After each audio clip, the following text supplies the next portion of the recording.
Assalamualaikum warahmatullahi wabarakatuh. Waalaikumsalam warahmatullahi wabarakatuh. Baik, pertama-tama marilah kita panjatkan puji syukur kehadirat Tuhan Yang Maha Esa yang sudah memberikan rahmat, taufik, hidayah, serta inayahnya sehingga kita dapat bertemu di ceramah online pada malam hari ini. Kedua, saya ingin mengucap salawat serta salam semoga tetap tercurah kepada junjungan Nabi besar Muhammad SAW karena berkat beliaulah kita dapat membedakan mana yang hak dan mana yang batil. Ketiga, saya ucap terima kasih kepada rekan saya yang sudah menyempatkan waktunya untuk hadir dan mendengarkan ceramah saya yang bertema syariat dan mazhab 1. Namun sebelum itu, izinkanlah saya untuk memperkenalkan diri. Nama saya Senia Indi Aurelia dengan nomor NIM 2250803071110002. Saya dari kelas H1M, program studi teknologi hasil perikanan, jurusan manajemen sumber daya perairan, Fakultas Perikanan dan Ilmu Kelautan Universitas Brawijaya Malang. Nah, langsung saja ke materinya.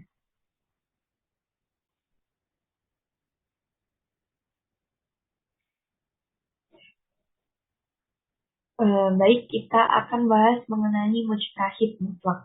Nah, bahasa secara sederhana, mujtahid mutlak itu artinya orang yang sanggup mengambil hukum sendiri langsung dari sumbernya. Nah, dengan kata lain, orang yang disebut mujtahid mutlak adalah orang yang bisa menyimpulkan hukum sendiri langsung dari Al-Quran dan As-Sunnah tanpa bantuan dan bertanya kepada orang lain. Nah, para ulama dalam banyak kitab ushul fiqh telah menjelaskan panjang lebar syarat-syarat orang yang memenuhi kualifikasi sebagai mujtahid mutlak. Nah, baik terkait dengan kompetensi ilmuannya maupun moralnya. Nah, hanya saja di alam ini masih saja sering ditemui kekaburan dalam penerapan syarat-syarat tersebut. Nah, sebagai akibatnya itu, terjadilah fakta menggelikan ketika sejumlah tokoh dilantik seperti itu menjadi mujtahid mutlak oleh sekumpulan orang awam pada komunitas tersebut.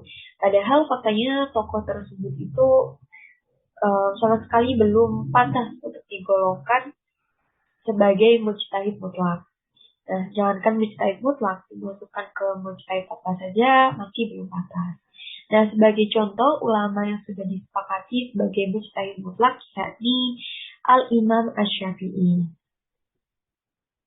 Nah, dalam kitab Al-Um pada bab Faraidi ilmu waris, Asy-Syafi'i menulis Faradallahu ta'ala mirasal walidaini wal ikhwati waz zawjah waz zawjin faqana zahiruhu anna man kana walidan aw akha mahjuban waz zawjan waz zawjah fa inna zahirahu yahtamilu an yarithu wa ghairuhum mimman summiya lahu mirasu idza kana fi halin duna hali fadalat sunnatu Rasulullah sallallahu alaihi wasallam.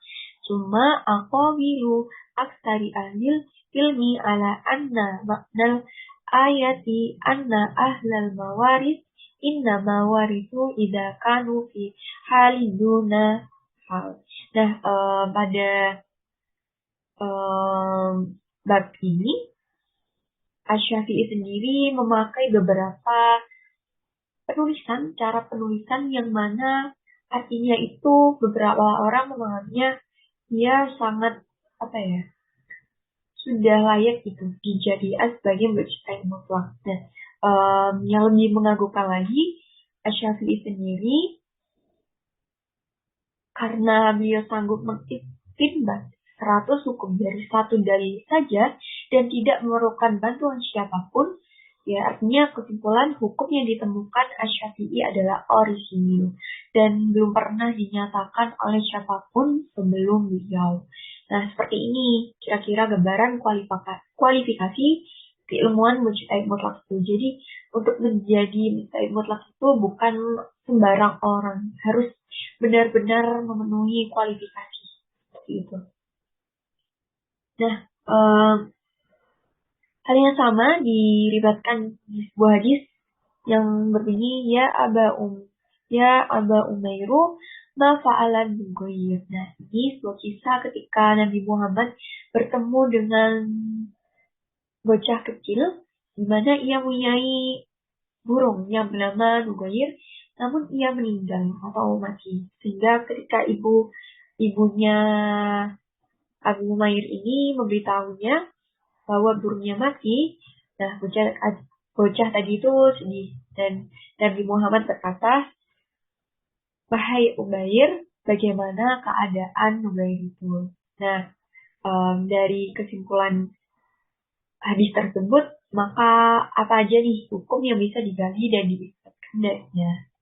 Nah, ini ada beberapa hal. Yang pertama ada bolehnya bercanda. Jadi Nabi Muhammad sendiri itu bercanda dengan mengatakan hal tersebut ya. Dan lalu boleh mengulang canda dan bahwasanya itu ibadah sunnah bukan rukhsah. Nah, boleh mencandai anak yang belum memayis, boleh berulang-ulang mengunjungi orang yang dicandai, bersikap penuh wibawa pada saat di jalan dan bersikap humanis saat di rumah dengan bercanda. Lalu diisyariatkan tawadu sehingga tidak merasa rendah bercanda dengan anak kecil. Lalu bolehnya menilai dengan tanda-tanda yang terlihat oleh mata karena Rasulullah SAW melihat kesedihan Abu Umair yang tampak memahami kesedihannya yang tersembunyi. Jadi itu tadi Rasul itu paham gitu bahwa si Abu Umair ini lagi sedih sehingga ia bercanda gitu. Lalu bersikap lemah lembut terhadap lawan, baik besar maupun kecil. Dan juga khobar ahad diterima, sebab yang menjawab penyebab kesedihan Abu Umair adalah satu orang. Bolehnya memberi kunyah untuk anak kecil dan lain-lain. Nah, untuk menjadi mujtahid mutlak ada beberapa syarat. Yang pertama adalah tidak boleh mengkaji kitab ulama apapun. Hanya murni mengadakan kajian terhadap Al-Quran, As-Sunnah, dan kemampuan bahasa Arab yang kira-kira cara kerjanya seperti Asy-Syafi'i dalam menimba ilmu kemudian menyimpulkan hukum dari dalil itu secara langsung. Jadi ditegaskan lagi bahwa bukan sembarang orang untuk bisa menjadi mujtahid mutlak. Nah, kita akan berpindah membahas materi mengenai syariat. Nah, apa sih syariat itu? Syariat memiliki dua pengertian. Yang pertama itu secara bahasa, lalu secara istilah. Nah, secara bahasa, syariat itu digambarkan itu meminum langsung dengan mulut dari air yang tidak pernah habis. Lalu syariat itu selalu berdampingan dengan agama. Nah, agama sendiri ini bagi orang-orang yang haus akan dahaga itu agama ibarat sebagai pemuas dahaga yang mana airnya tidak habis-habis seperti itu. Nah, adapun secara istilah syariat itu menurut Al-Quran itu ibarat seperti amal soleh seperti itu. Ada pula sumber yang mengatakan bahwa syariat Islam berasal dari kata asy-syari'ah atau al-syurah atau al-masyrah yang secara bahasa adalah tempat yang didatangi.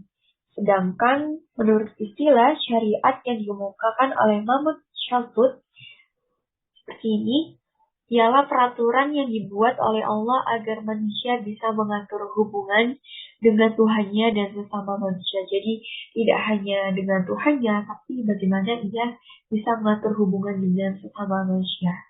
Lalu menurut pengarang yang mengutip dari kitab As-Syariat, yaitu sesuatu yang disyariatkan oleh Allah kepada hambanya, yaitu berupa agama.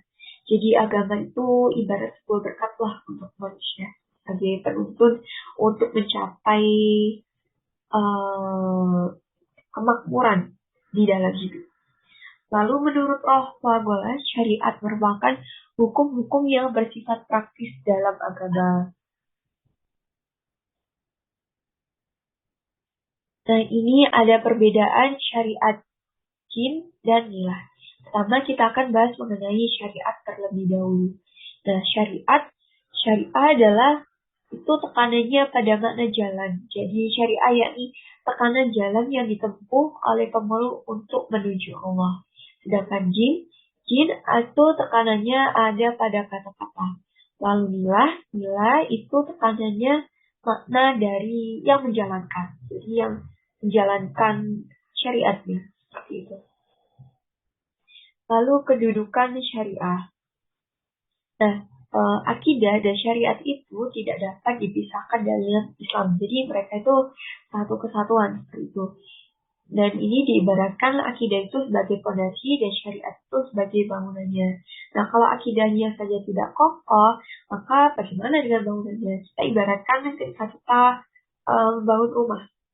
Ketika fondasinya tidak kuat, kena angin saja itu rumah sudah roboh seperti itu. Nah, itulah ibarat atau gambaran dari kedudukan syariah. Nah, hal yang harus dipahami adalah Islam itu agamanya bukan hanya berisi kepercayaan dan tidak hanya mengajarkan bagaimana meyakini sesuatu, tapi juga mengajarkan serta mengatur dan mengarahkan hidup di dunia disebut dengan syariah. Maka syariah adalah bagian penting dalam Islam yang tidak dapat terpisahkan dari ajaran Islam. Nah, selanjutnya ada perincian syariah. Nah, perincian syariah sendiri dibagi menjadi dua, yaitu ibadah dan muamalah. Dan pertama, kita akan bahas mengenai ibadah. Bahasa singkatnya, ibadah itu peraturan untuk mendekatkan diri kepada Allah. Nah, kata ibadah berasal dari bahasa Arab. Perubahan asal katanya berbunyi al-anqiyadu atau kepatuhan dan al-qudu'ah atau ketundukan. Nah, adapun pengertian ibadah menurut istilah adalah ketundukan kepada Tuhan Allah Subhanahu wa taala.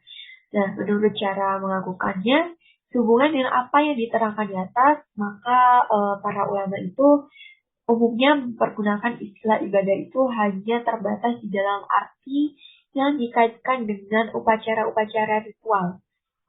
Secara khusus menurut yang telah digariskan oleh syariat. Itu. Nah, contoh dari ibadah sendiri itu termuat dalam rukun Islam. Contohnya adalah sholat, puasa, zakat, dan haji. Di mana hal-hal ini tuh tujuannya untuk mendekatkan diri kepada Allah, diri pribadi kepada Sang Pencipta kita.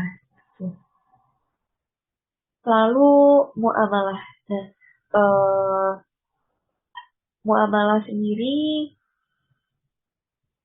itu adalah peraturan untuk kemaslahatan manusia. Artinya untuk mengatur bagaimana cara berhubungan antar sesama manusia seperti itu. Nah, ini ada beberapa contohnya. Itu ada hukum riba, hukum keluarga, hukum politik, hukum jual beli, hukum waris, dan banyak lagi. Itu tujuannya untuk mengatur bagaimana sikap manusia untuk menjalani hal-hal yang ada di kehidupan seperti jual beli tadi, bagaimana hukumnya, bagaimana dikatakan sah tidaknya, seperti itu dinamakan muamalah. Dan tujuan ibadah sendiri itu banyak. Yang pertama, manusia dan seluruh alam yang berkehendak dan berperasaan adalah hamba-hamba Allah. Nah, sebagaimana yang dikemukakan di atas, maka makhluk yang dimiliki kepemilikan Allah atas hambanya adalah kepemilikan mutlak dan sempurna. Oleh karena itu, makhluk tidak dapat berdiri sendiri dalam kehidupan dan aktivitasnya, melainkan butuh Tuhan. Seperti itu. Nah, dalam surat Al-Mu'minun ayat 115 yang berbunyi, yang berarti, maka apakah kamu mengira bahwa sesungguhnya kami menciptakan kamu secara main-main saja, dan bahwa kamu tidak akan dikembalikan kepada kami. Artinya itu kita flashback lagi ke tujuan awal mula diciptakannya manusia ya, karena mulanya manusia diciptakan itu kan ya untuk beribadah ya kepada Allah, untuk menjadi khalifah di muka bumi seperti itu. Jadi tujuan ibadah sendiri itu tadi untuk mendekatkan diri kepada Allah yang Sang Khalik, Sang Pencipta kita seperti itu. Nah, adapun sumber-sumber syariat itu ada beberapa. Yang pertama ada Al-Quran yang terdiri dari muktamal, sunnah, ar-raqyu. Nah,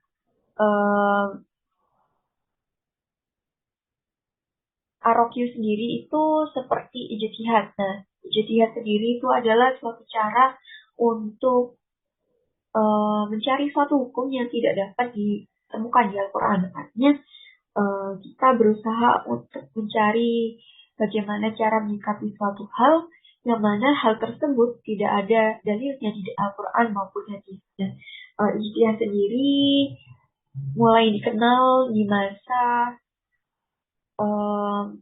masa kepemimpinan para sahabat sampai ke masa tabi'in, di mana setelah kewafatan Rasulullah banyak sekali permasalahan yang timbul, namun belum ada hukumnya. Artinya di masa Rasulullah itu belum terjadi. Jadi para sahabat itu bingung atau belum bisa memutuskan suatu hal untuk menjadi keputusan seperti itu. Sehingga para sahabat melakukan ijtihad dan itu berlangsung hingga masa para tabi'in. Itu.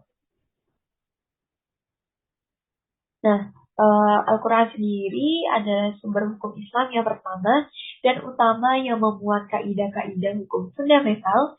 Kaidah-kaidah hukum yang termuat di dalam Al-Quran tentunya tidak mudah dipahami dan kecuali dengan pengkajian yang teliti. Nah, dalam ajaran Islam, Al-Quran merupakan intisari semua pengetahuan. Namun, pengetahuan yang ada di Al-Quran hanyalah benih-benih saja atau prinsip-prinsipnya saja. Nah, pengetahuan tersebut hanya dapat diperoleh dan dikembangkan dengan jalan membaca dalam arti yang seluas-luasnya. Gitu.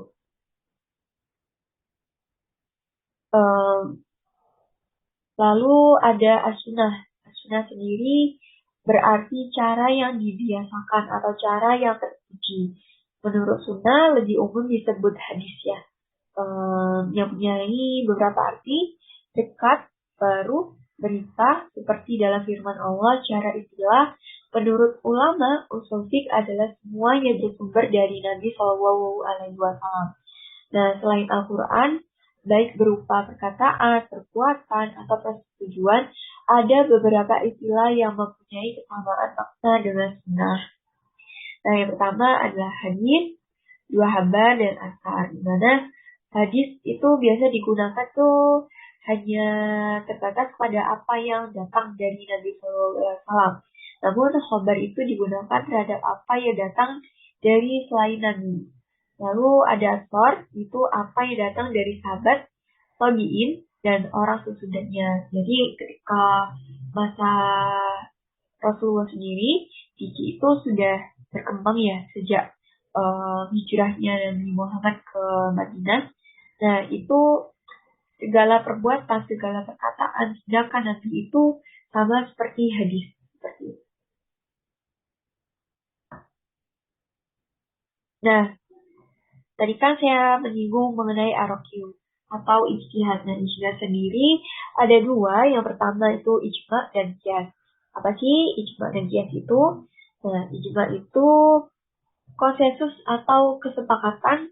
Menurut ijma itu merupakan suatu keberusahaan ketaatan bagi umat Islam terhadap hasil ijma ulama pada suatu masalah dan hukumnya wajib taat seperti itu. Nah, kalau kias merupakan suatu cara penggunaan ra'yu untuk menggali hukum syara' dalam hal-hal yang nas Al-Quran dan As-Sunnah tidak menetapkan hukumnya secara jelas. Nah, secara teknologi, kias berarti ukuran. Membandingkan atau menyamakan sesuatu dengan yang lain. Sedangkan secara terminologi, kias adalah menyamakan sesuatu yang tidak disebut oleh nas. Nah, contohnya itu jual beli seperti itu. Nah, selanjutnya ada mazhab. Nah, Secara ringkas, mazhab sendiri adalah aliran dalam fikih Islam, sedangkan aliran dalam akidah dinamakan fiqh. Nah, mazhab ini terbagi menjadi 3 masa. Yang pertama ada masa Rasulullah, masa para sahabat, dan masa para tabi'in. Di mana di masa Rasulullah ini fikih atau mazhab itu belum belum terlalu terlihat seperti itu.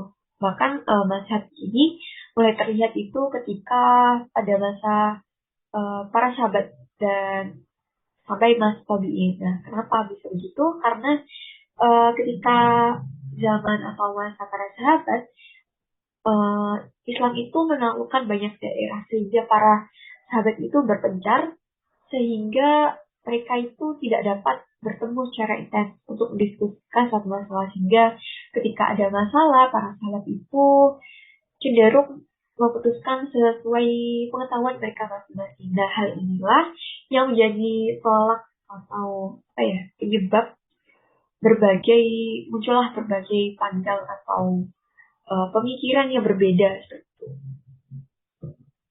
Nah, adapun firqah adalah perbedaan pendapat dalam fikih, sehingga aliran-alirannya itu disebut dengan mazhab-mazhab seperti itu. Nah, karena perbedaan pendapat tadi itu muncul berbagai partai politik yang awalnya bahas agama, namun berbagai politik yang menjadi pencetus atau sebab lahirlah cabang-cabang fikih yang lainnya, yang mana ini menyebabkan munculnya mazhab gitu. Dan ada 4 mazhab yang umum di masyarakat kita seperti itu. Sebenarnya mazhab itu terjadi karena perbedaan pendapat, namun perbedaan tadi itu cuma itu sama dalam cara ijtihadnya itu sama, namun pemikirannya itu berbeda-beda. Ya karena setiap orang pasti punya pemikiran yang berbeda ya. Nah, tak terasa sudah berada di ujung materi. Mungkin ada yang perlu ditanyakan pada audiens, silakan.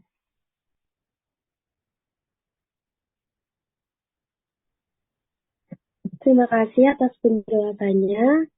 Perkenalkan, nama saya Lauta Tamia, izin bertanya, bagaimana jika seseorang yang berijtihad salah dengan ijtihadnya? Maaf, bisa diulangi? Bagaimana jika seseorang yang berijtihad salah dengan ijtihadnya? Bentar. Nah, bagaimana ketika jihad itu salah ya? Menurut yang sudah saya ketahui atau saya dengar itu, ketika ijtihadnya itu salah, maka ia bernilai 1, namun jika benar, itu bernilai 2, seperti itu. Dengar saya seperti itu. Mungkin jawaban lengkapnya bisa dicari di sumber yang relevan. Apakah sudah cukup menjawab? Sudah cukup. Terima kasih. Terima kasih atas waktunya. Kurang lebihnya saya mohon maaf bila ada kesalahan-kesalahan. Saya ucapkan terima kasih banyak atas bantuannya. Saya pamit undur diri. Sekian. Assalamualaikum warahmatullahi wabarakatuh. Waalaikumsalam warahmatullahi wabarakatuh.